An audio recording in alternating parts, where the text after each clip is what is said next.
أعوذ بالله من الشيطان الرجيم لقد أرسلنا نوحا إلى قومه أن أنذر فقال يا قوم اعبدوا الله ما لكم من إله غيره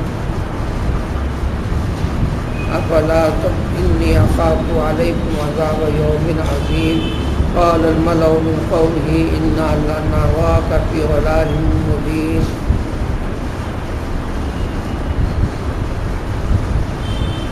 سابق آیت میں زمین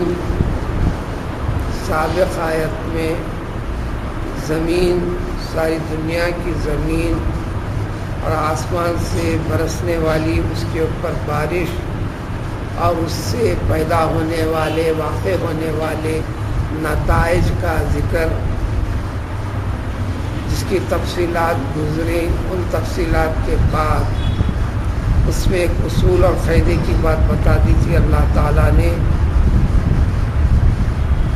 اللہ تعالیٰ کی رحمت ہے بارش کا برسنا، یہ رحمت کا حصہ زمین کے اچھے حصے پر جب پہنچتا ہے تو اچھے نتائج نکل آتے ہیں، وہ پیداوار ہوتی ہے منفعت والی چیزیں۔ جب زمین خراب ہوتی ہے، خراب زمین پر پڑتی ہے، وہاں یا تو پیداوار نہ ہونے والے مقامات ہیں، یا ناقص قسم کی پیداوار ہوتی ہے، یا کہیں ہوتی ہے تو برائے نہ کچھ ہوتی ہے۔ بس اسی قاعدے، اسی اصول کی وضاحت کے لیے اس ضمن میں آج کے زمانے کے انسان کو اس کے اپنے رب سے رشتے اور ناطا پیدا کرنے میں جو فرق دکھائی دے رہا ہے اچھے اور برے انسان کا، مختلف حجتوں میں پڑے ہوئے کا، مختلف نیکی اور نیکی کے درجات میں، مختلف درجات میں پھیلے ہوئے انسانوں کا، بس فرق اسی طرح سمجھو نمونوں کے طور پر تمام انبیاء کا نہیں، قرآن میں بھی تمام انبیاء کا تذکرہ نہیں، لیکن قابل لحاظ تعداد قریب 25 انبیاء کرام علیہ السلام کے تذکرے، ان کے قوموں کے تذکرے، جو اللہ تعالیٰ نے رسالت کا پیام، توحید کا پیام، جس کو رحمت خداوندی سے تجوید دی گئی ہے، اس کے نتائج ہوئے کیسے۔ یہاں پر سب کا تو ذکر نہیں ہے، صرف چند انبیاء کرام علیہ السلام ہیں۔ ہر واقعے کے پیچھے، اسی کے پیچھے پلٹ کر مفہوم اور نتیجے کو سمجھنا ہے۔ چنانچہ لقد ارسلنا، قسم کھا کر ذکر کرتے ہیں، اس میں کوئی شک نہیں، تم سے، آج کے زمانے کے انسانوں سے خطاب ہے، تم سے پہلے بہت پہلے، اور ادھر سب سے پہلے انسان آدم علیہ السلام سے بعد میں، بہت زیادہ بعد میں بھی نہیں، تو ہم نے رسول بنا کر بھیجا نوح علیہ السلام کو۔ نوح علیہ السلام سے پہلے پیغمبر گزرے ہیں، ادریس، اس سے پہلے شیس، حضرت شیس آدم علیہ السلام کے فرزندوں میں سے ایک فرزند ہے۔ اس کے بعد پیغمبری ملی ہے تو حضرت ادریس کو، ان کا نام ہے اخنوخ، حمزہ جس کو ہم الف کہہ لیتے ہیں، حمزہ عربی میں الف اصلی حرف نہیں ہے، الف کی شناخت ہے جس کے اوپر اعراب نہیں آتا، نہ زیر آتا ہے، نہ زبر، نہ پیش، نہ جزم، اس کا نام ہے الف۔ پڑھنے میں، لکھنے میں سب سے نمبر 1 پر لکھتے ہیں، لیکن اس کا نمبر آخر ہے، اخیر ہے. حمزہ کو اخیر میں لکھتے ہیں جبکہ اس کا نمبر پہلا ہے. ہم جس قرآن کو پڑھ رہے ہیں اس میں رسم الخط الف جیسی شکل لکھ کر اس پر حمزہ لگا دیتے ہیں، اعراب آ جاتا ہے. دکھنے میں الف ہے، وہ الف نہیں ہے، حمزہ. کبھی زبر کی شکل میں، کبھی زیر کی، کبھی پیش کی، کبھی جزم کی.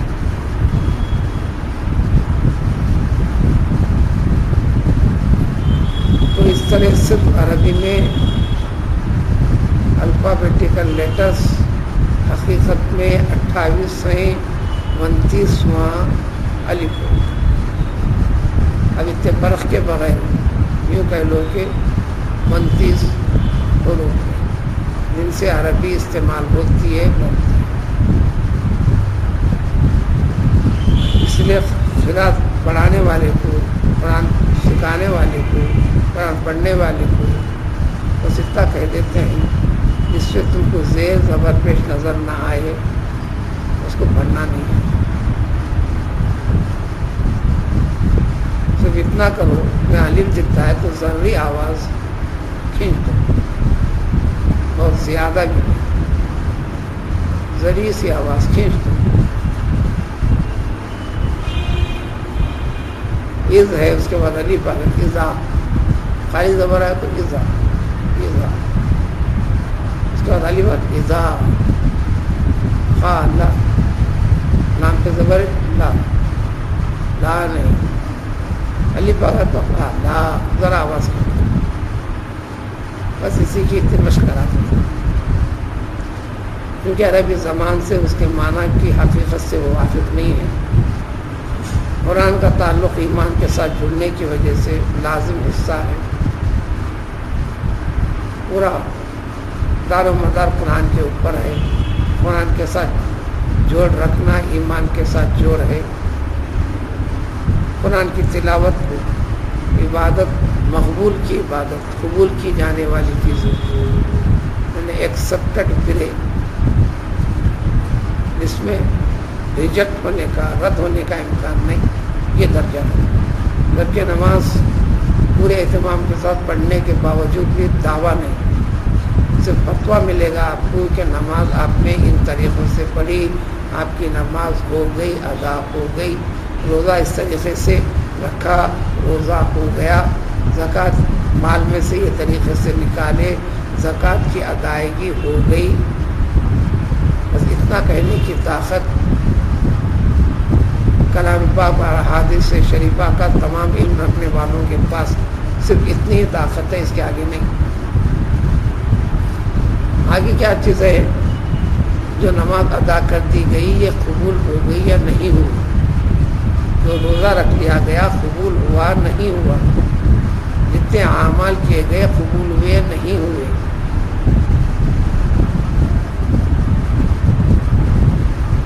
اس کی طاقت کسی کو نہیں.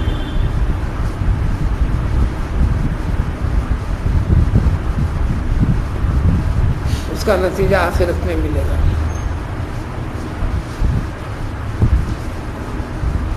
اس کا نتیجہ آخر میں ملے گا. الغرض تو نوح علیہ السلام اخنوخ کا لفظ بتاتے ہوئے اتنی گفتگو ہو گئی جس میں اخنوخ شکل میں لکھتے ہیں الف سے حمزہ، حمزہ خا، اردو والے خے کہتے ہیں، خا نون واو خا یعنی خے. اخنوخ ان کا نام ہے. ادریس درس سے اللہ تعالیٰ نے کوئی 50 صحیفے جو ہے بڑا قرآن ہے، یعنی بک لیٹس چھوٹی چھوٹی شکلوں میں اللہ تعالیٰ کی طرف سے پیغمبر ادریس علیہ السلام کے پاس نازل کیے تھے. اسی درس پڑھنے اور پڑھانے، جاننے اور معلوم کرانے، یہ صفت اس مشغلے کی وجہ سے آپ کے اصل نام کے بجائے ادریس سے شہرت ہے. تو سے نام ہے کفر نوح۔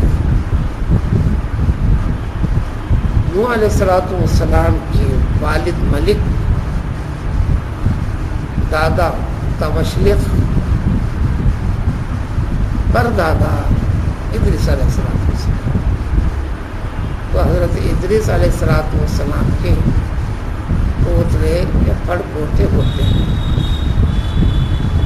نوح علیہ السلام۔ جب پیغمبروں کی فہرست میں شیش کے بعد ادریس کے بعد پیغمبری نوح علیہ السلام کو ملی، نوح علیہ السلام کو ملی۔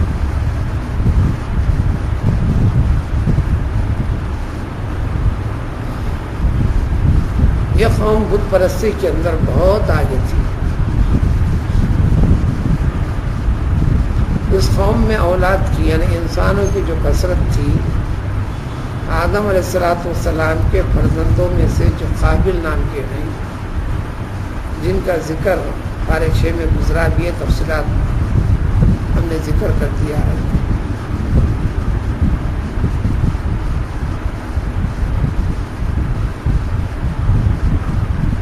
قابل نے اپنے بھائی حابل کو جو قتل کیا، سب سے پہلے قتل ہوا، اس کی نسل سے وہ اپرادھ کی کثرت بھی تھی، بت پرستی تھی الغرض۔ تو یقیناً ہم نے رسول بنا کر رسالت کے کام کے لیے نوح علیہ السلام کو ان کی قوم میں بھیجا تھا۔ اسی قوم کے فرد تھے نوح علیہ السلام۔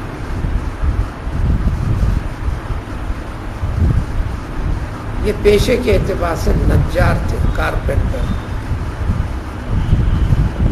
پیغمبر نوح علیہ السلام سارے نبیوں نے محنت کی ہے، محنت کر کے کھائیں کمائیں، تحفے ہدیے مانگ کر اس شکل میں نہیں ہے زندگی، اس شکل میں زندگی نہیں ہے۔ محنت اور جد و جہد کے ساتھ یہ کی۔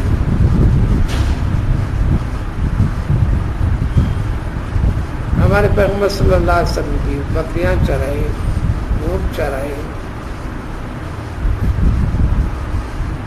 بحیثیت ملازم تجارت کیے تاجر کے پاس۔ سب سے بڑی تاجر تھی حضرت خدیجہ رضی اللہ تعالی عنہا، بہت بڑی بزنس مین تھی۔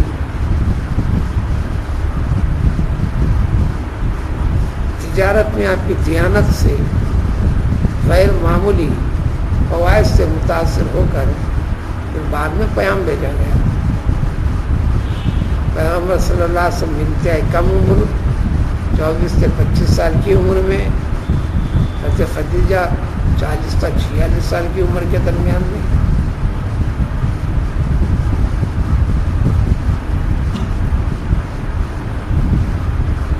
وہ شادی شدہ تھیں، شادی کی تھی، شادیاں ہوئی ان کی، پھر ان کے شوہر ایک کے بعد دیگرے وفات پائے، بچوں کو کئی بار جنم دی۔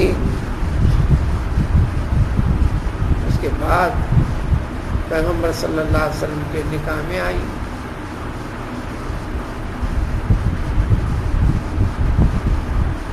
تاجرانہ معاملہ، بزنس تو چل ہی رہا تھا۔ غلاموں کے ذریعے سے تجارتی کاروبار پھیلے ہوئے تھے، سارا مال اور دولت دین پہ سب کی، کوئی چیز اصول کر کے نہیں، اور کوئی چیز آئی صحیح دیر کے لیے نہیں رکھی، ادھر آتی فوراً تقسیم کر دیتی اللہ کے بندوں پر، کبھی رکھے نہیں۔ سب تقسیم کرنے کے بعد ایک مرتبہ یوں ہو گیا، ایک درہم ہماری اصطلاح میں 1 روپیہ بچ گیا تھا۔ پوری رات آپ آرام نے فرمائے، بے چین غمگین ہے۔ یہ فرماتے ہوئے یہ 1 روپیہ رکھا ہوا ہے جو تقسیم ہونا ہے، جو تقسیم ہونا ہے. اگر ولو بالفرض موت آ جائے تو یہ پڑا ہوا روپیہ گھر والے سمجھیں گے یہ وراثت ہے، ترکہ ہے. بالکل یہی واقعہ اسی قسم کا نمونہ سیرت عمر فاروق رضی اللہ تعالیٰ عنہ میں بھی ہے، انہی الفاظ کے ساتھ.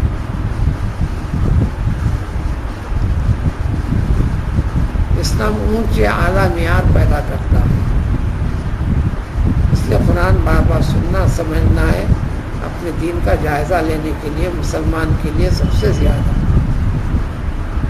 اللہ کی کتاب ہر انسان کے لیے بلا کسی فرق کے امتیاز کے، لیکن ہدی للمتقین جو جانتا ہے، پڑھتا ہے، سمجھتا ہے، حقیقت کو جانتا ہے، ان ساری چیزوں سے فوائد اس کو حاصل ہوتے ہیں، پیدا ہوتا ہے. اب یہاں پر رحمت قرار دیا اللہ نے بارش، انبیاء کے نزول کو رحمت، اللہ کے کلام کے نزول کو رحمت.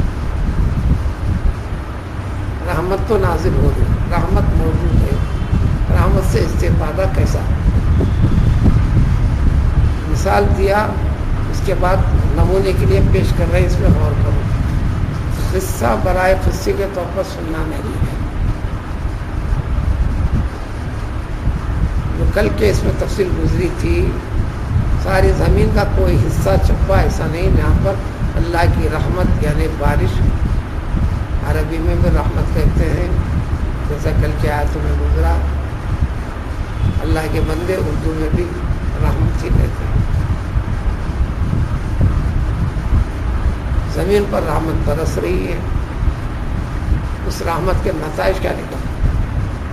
اچھی زمین کا نتیجہ الگ ہے، بری زمین کا الگ ہے، نمکین والی زمین کا الگ ہے، دلدلی والی زمین کا الگ ہے، نمک والی زمین کا الگ ہے. بس اس کلام پاک پر نتائج انسانوں کے درمیان میں بھی ویسی چیز.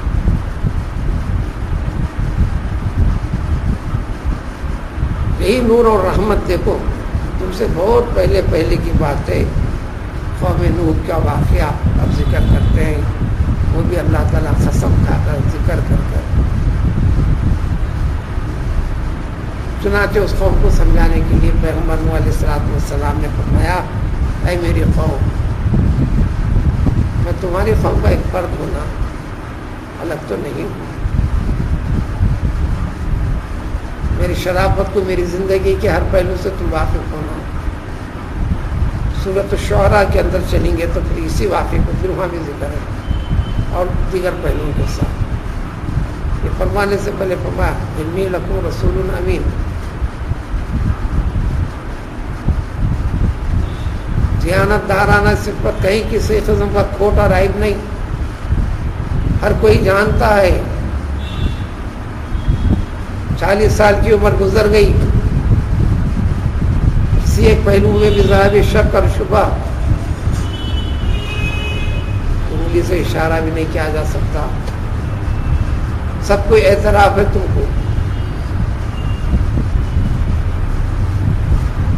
کسی غرض کے لیے، مقصد کے لیے نہیں. تمہاری قوم کا ایک فرد ہوں، اس طرح تم میری قوم ہو.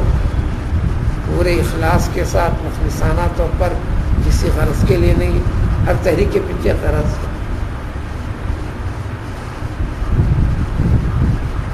عوام کی خدمت کا نام لیتے ہیں، دواخانے کے نام سے، مدرسوں کے نام سے، گناہ طریقات کے نام سے، سب پیچھے آخر میں آ کر خیانت، بددیانتی. یہاں اس قسم کا کوئی پہلو نہیں. لہٰذا اے لوگوں اعبدوا اللہ، عبادت صرف اور صرف اللہ تعالیٰ کی ہو، بتوں کی نہیں، غیر اللہ کی نہیں. اللہ کی مخلوق جو بے بس ہے اس کو باخودت کیسا سمجھ لیا تم نے؟ پہلے اس عقیدے سے ہٹو تو پوری زندگی میں اصلاح ہوگی. تو اس عقیدے سے جب نہیں ہٹو گے تو پوری زندگی میں خرابیاں تو ہوتی رہی تھی. ما لکم من الہ غیرہ، اچھی طرح سن لو، اسی اللہ کے سوا کوئی بھی عبادت کے لائق نہیں، یعنی اطاعت کے لائق نہیں. اس کا کہاں مانا جائے، اس قسم کی صلاحیت رکھنے والی کوئی ذات نہیں ہے.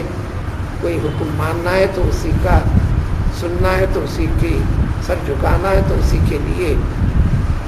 پھر جب اس کے حکم کے سامنے ہماری غرض آ جاتی ہے، اس کو چھوڑنا، اللہ کے حکم کو ترجیح دینا. اور اللہ تعالیٰ سارے بندوں میں خالق رب ہے. جب یہ ماننے کے بعد انسان کسی انسان پر ظلم نہیں کرے گا، کسی کا حق طلب نہیں کرے گا، جھوٹ کا سہارا نہیں لے گا، بے وفائی نہیں کرے گا، قتل نہیں کرے گا، عیب دار کسی کو نہیں کرے گا، غیبت کر کے بدنام نہیں کرے گا. جب یہ کرتا ہے تو فکر میں کمی. قوم نہیں مانی، بار کہتے گئے. اس واقعے کا صرف ایک پہلو یہاں پر ذکر ہے. یہ واقعہ بڑا طویل اور تفصیل ہے، کلام پاک میں پھیلا ہوا ہے. یہ تعلیم چلنے لگی آپ کے 40 سال کے بعد سے 950 برس تک، یعنی جب آپ کی عمر 1000 برس ہوئی، 40 سال کے بعد نبی بنے. حیثیت نبی 950 سال تک. سورہ عنکبوت پہ ذکر آئیں گا، فَلَبِثَ فِيهِمْ أَلْفَ سَنَةٍ إِلَّا 50 عَامًا. اپنی قوم میں بحیثیت نبی کے نوح علیہ السلام پورے 1000 برس، 50 کم 1000 برس. آیت میں ایسی ذکر ہے، أَلْفَ سَنَةٍ إِلَّا 50 عَامًا. 1000 سال جس میں 50 سال کی کمی، 950 سال تک یہی سمجھاتے ہیں. اس درمیان میں قوم نے کیا کیا کیا، اس کی تفصیلات آتے ہیں.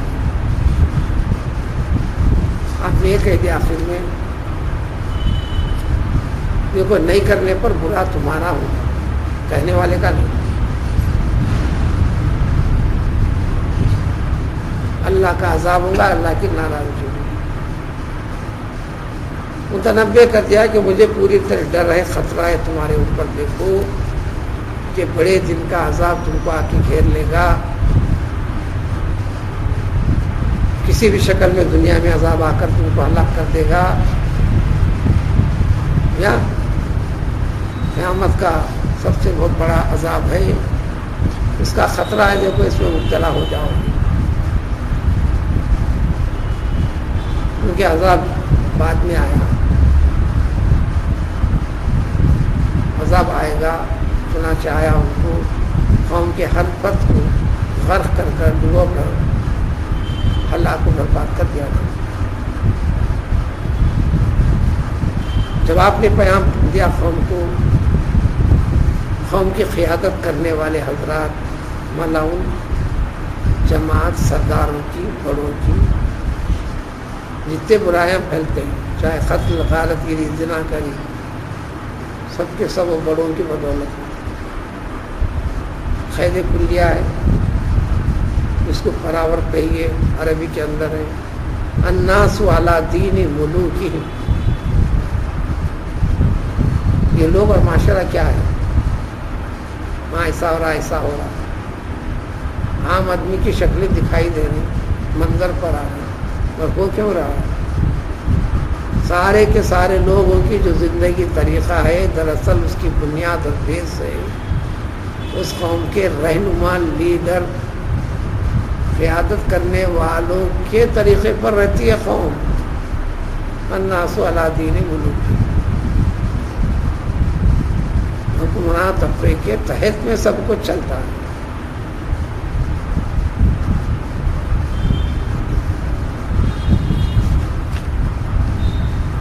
قوم کی قیادت کرنے والوں سبوں نے کہہ دیا انا لنراک، قسم کھا کر تاکید سے کہہ دیا اے نوح یقیناً ہم آپ کو بہت ہی کھلا کھلا گمراہی میں یعنی نکلے ہوئے آدمی دکھتے ہیں.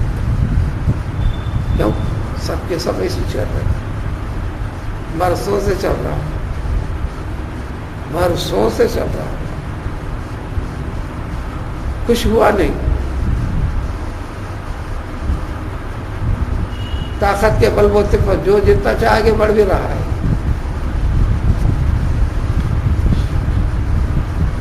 کیا ہوا؟ ہاں جو عذاب آتا انہیں بلا ہوتے کیا ہوا؟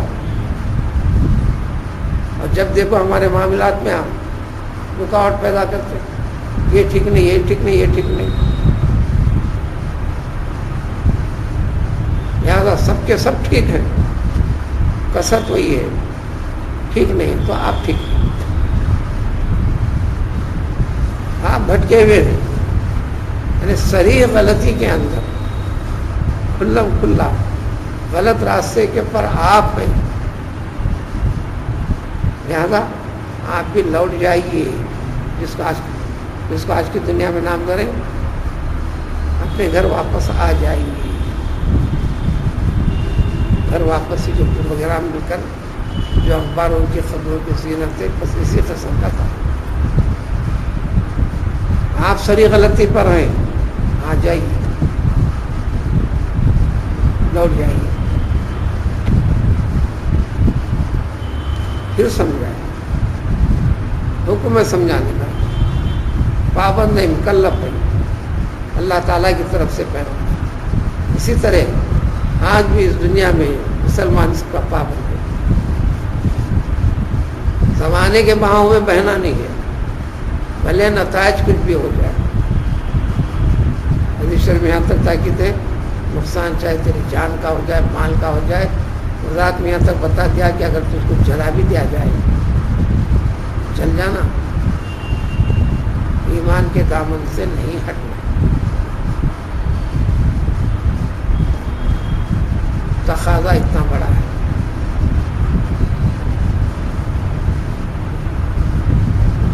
آپ نے فرمایا ارے تم کو غلط فہمی ہوگی، میں غلطی پر ہوں، میں بھٹکا ہوا ہوں، میں نکلا ہوا ہوں. لیس بی ضلالہ، ہرگز ہرگز گمراہی نہیں ہے جس چیز کا میں ذکر کر رہا ہوں. عین ہدایت.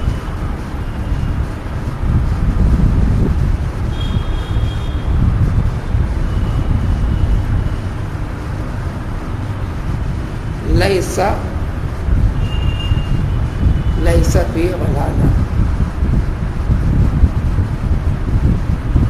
میں گمراہ بھٹکا ہوا نہیں ہوں، بلکہ حقیقت میں سن لو، بلکہ پوری طرح میں رب العالمین کا رسول ہوں.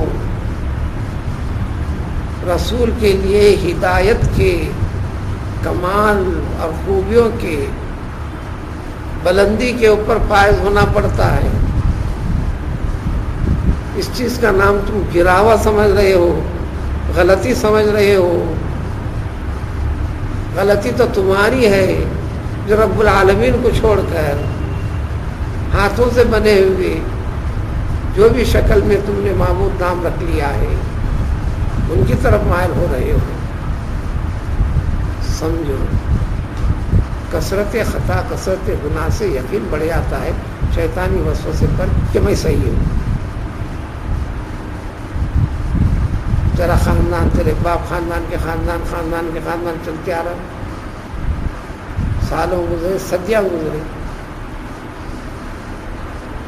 آج تم وارننگ دیتے ہو، پھر اتنے زمانے والوں کو وارننگ کیوں نہیں ہوئی؟ وارننگ کا انجام ہوا کیوں نہیں؟ یہ سب وسوسے. میں نے فرمایا کہ دیکھو میں تبلیغ کر دے رہا ہوں، پہنچا دے رہا ہوں تم کو میرے رب کے رسالات، پیامات. اور اس کے اندر وانصحُ لکم، پورے مخلصانہ طور پر نصیحت بھی کر. نصیحت اور رسالت کے اندر یہ فرق ہے. رسالت یعنی اللہ تعالیٰ کے بتائے ہوئے پورے احکام، حلال اور حرام، اچھا اور برا، یہ ایسا کرنا ہے یا ایسا نہیں کرنا ہے، اس کو کہتے ہیں رسالت۔ نصیحت اس رسالت والے بیان کی طرف آپ کو مائل کرنے کے لیے، ترغیب دینے کے لیے، شوق پیدا کرنے کے لیے، مائل کرنے کے لیے جتنے طریقے ہوتے ہیں اختیار کرنے، اس میں اخلاص کی ضرورت ہوتی ہے۔ تو میں یہ کام کر رہا ہوں اور تم میری بات کو نہیں سمجھ رہے ہو۔ مجھے اللہ تبارک تعالیٰ نے وحی کے ذریعے سے حقائق خداوندی سے جو آگاہ کیا ہے، وہ ساری کی ساری باتیں میں یقینی درجے سے کہہ رہا ہوں تمہارے سامنے، جب یوں ہی الفاظ سے وارننگ نہیں دے رہا ہوں کہ میں خوب جانتا ہوں، میں جانتا ہوں اللہ تعالیٰ کے پاس سے، میری طرف سے نہیں، میرا کچھ بھی نہیں، جو اللہ نے بتایا ہے۔ ایسی ایسی چیزیں جو تمہارے علم و فکر اور فہم میں نہیں ہیں، اللہ کی طرف سے بتائی گئی ہے، اللہ تعالیٰ کی طرف سے۔ اس میں اللہ کی ناراضگی ہوگی تو کیا ہوتا ہے، اللہ کا عذاب اور سختی آئی تو کیا ہوتا ہے۔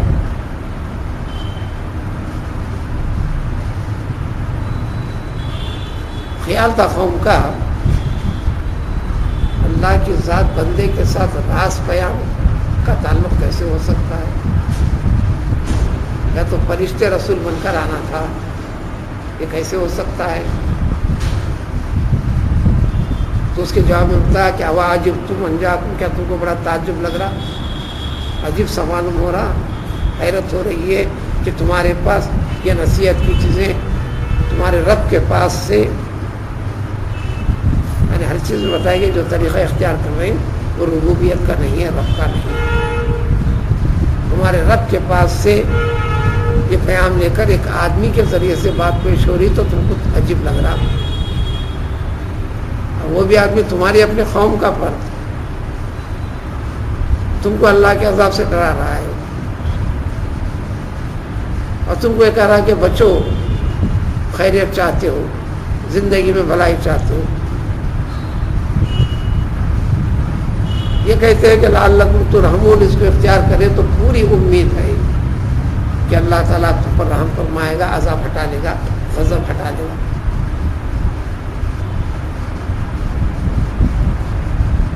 اللہ کے غضب سے بچنے کے لیے، لیکن قوم نے مانا نہیں۔ 950 برس تک صرف 40 مرد، 40 عورتیں، 40 جوڑے، 950 سال کی تعلیم و تبلیغ رسالت میں اسلام قبول کرنے والے صرف 80 افراد تھے۔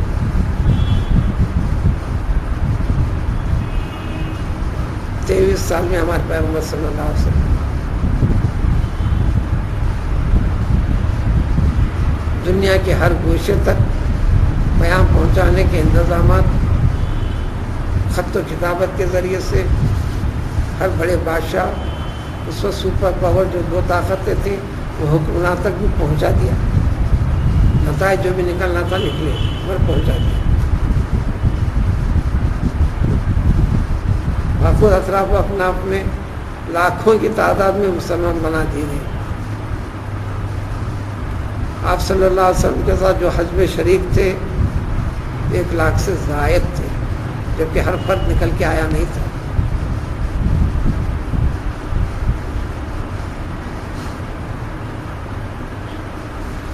صرف 23 سالہ مدت تھی۔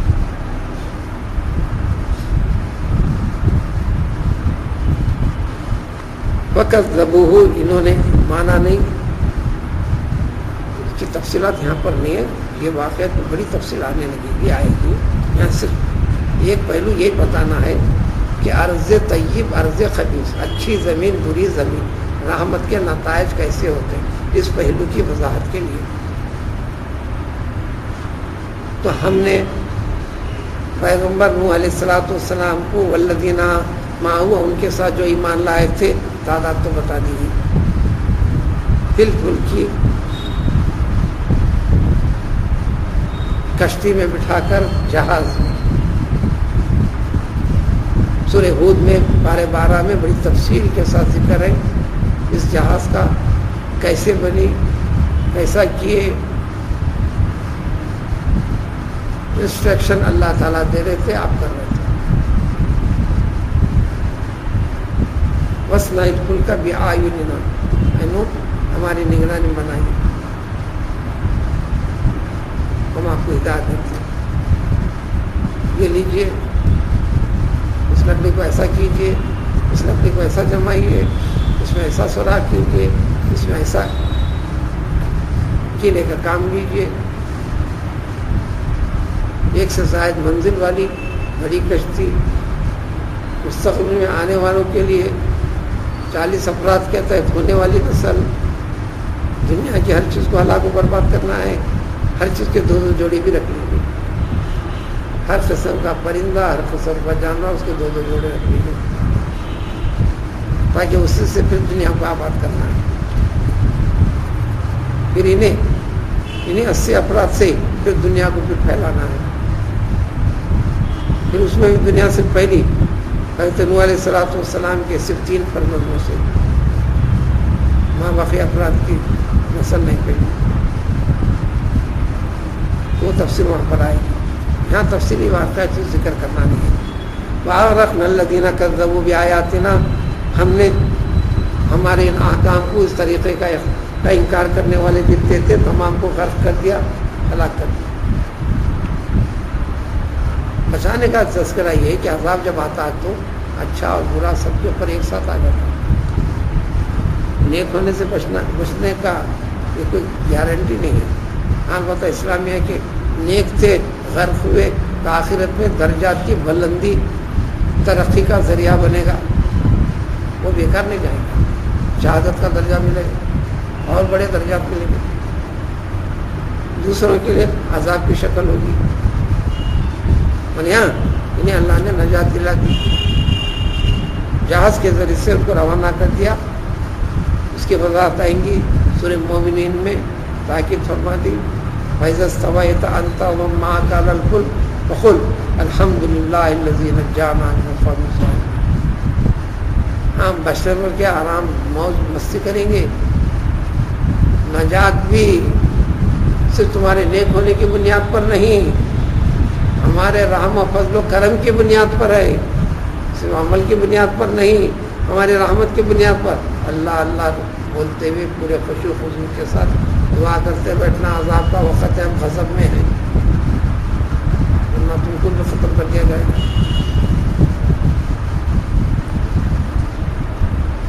انہم کانوا قوما عمین، یہ بڑی اندھی قوم تھی، دل کی بات کو سمجھنے کی طاقت نہیں سمجھ. اب اس سے ملائی یہی ہے. یہ ارض نکد تھا، خبیث زمین. بارش رحمت خداوندی، نور کی، حقائق کو بتانے کی اللہ نے انتظام کیے، لیکن اس زمین پہ اثر نہیں قبول کیا، اس کے پھل نتائج نہیں نکلے. پہلے بھی خراب تھی اور رحمت کے بعد اور خراب ہو گئی، بربادی سے. جو نیک تھے، اچھی زمین تھی، قبول کی، اس کے لیے ساری دشواریوں کو برداشت کی، اللہ کے حکم پر یقین رکھ کر اس کے نتائج نکلے. آج بھی ساری دنیا آباد ہے اسی نسل کی وجہ سے. یہاں تک ایک واقعہ ہے. پھر اب دوسری پیغمبر ہود علیہ السلام کے واقعے کی تفصیل ہے.